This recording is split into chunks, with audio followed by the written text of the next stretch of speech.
Halo teman-teman, hari ini saya mau ngobrol mengenai evaluasi pencapaian. Kita seringkali memang sering melakukan evaluasi-evaluasi dalam hidup. Misalnya kalau anak sekolah itu ada raport evaluasi. Terus kalau anak kecil misalnya ada laporan tumbuh kembang, misalnya tinggi badan, berat badan, apakah sesuai dengan usia, kapan bisa bicara, kapan bisa eh, merangkak, dan lain-lain.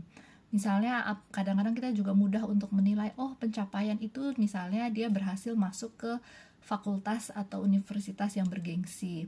Untuk olahraga misalnya, apakah ada peningkatan massa otot, apakah ada peningkatan massa tulang, apakah ada pengurangan kadar lemak, berat badan, dan lain-lain.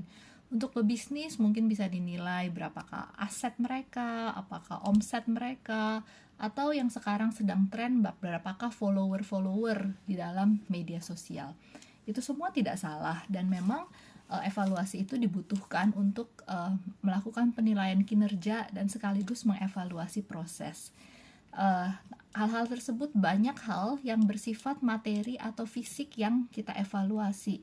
Sementara ada hal-hal yang bersifat mental atau spiritual yang kurang jelas ukurannya sehingga kita seringkali abai untuk mengevaluasi. Misalnya ada anak kita sudah bangga misalnya masuk ke universitas tertentu, ternyata dia ada permasalahan di dalam kemandirian atau di dalam karakter, atau bahkan yang tidak kita sadari ada orang-orang yang sudah dewasa, punya jabatan yang tinggi, punya kedudukan, dan punya aset yang melimpah, ternyata ada permasalahan di dalam intra maupun interpersonalnya.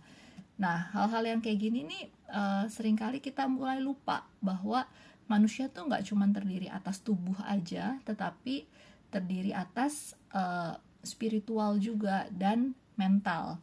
Jadi kita terdiri atas tubuh dan jiwa.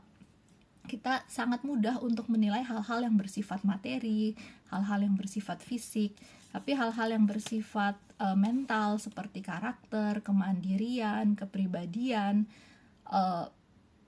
kesehatan mental, hal-hal yang apakah dia bisa mengenali diri dan mengenali orang lain, apakah dia bisa berempati dengan orang lain, itu hal-hal yang memang ukurannya itu sangat individual dan kadang kita melupakan, apalagi hal-hal yang spiritual seperti progressive sanctification, seberapa kita mengejar kekudusan, seberapa kita mengasihi Tuhan, mengasihi sesama, seberapa kita memiliki iman, seberapa kita memiliki pengharapan. Nah, hal-hal yang kayak gitu tuh memang seringkali bersifat sangat individual dan sulit untuk dinilai. Pada akhirnya seringkali itu juga yang menjadi sebab kita kadang melupakan dan kita tidak sering menyelidiki atau mengevaluasinya.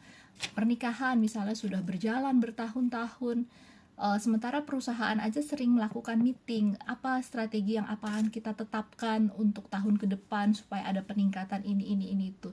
Tapi seberapa banyak yang kita mengevaluasi pernikahan kita, seberapa banyak kita mengevaluasi parenting kita dengan anak-anak, atau apa hal-hal apa yang kita sudah capai dan hal-hal apa yang kita perlu terus tingkatkan. Jadi biarlah ini menjadi pergumulan kita. Kalau memang manusia seringkali melihat rupa, tetapi sebenarnya Tuhan melihat hati. Dan kita sadar bahwa seringkali yang kelihatan itu adalah sementara yang tidak kelihatan itu adalah bersifat kekal. Mari kita bergumul, tidak sekedar mengejar pencapaian-pencapaian yang bersifat nampak atau bisa dipuji atau terlihat, tetapi kita juga mengejar hal-hal yang lebih ke dalam, hal-hal yang hubungan kita dengan Tuhan, hubungan kita dengan sesama, motivasi-motivasi kita yang terselubung, sifat-sifat yang mungkin tidak diketahui oleh orang-orang, dosa-dosa seperti keserakahan, sombong, iri hati, banyak hal yang manusia tidak tahu gitu, tetapi Tuhan mengetahuinya. Marilah kita sama-sama untuk terus belajar dan terus memperbaiki diri, nggak cuma dari hal-hal yang kelihatan, tetapi dari hal-hal yang tidak terlihat juga, sehingga kita bisa berproses menjadi manusia yang lebih utuh. Thank you.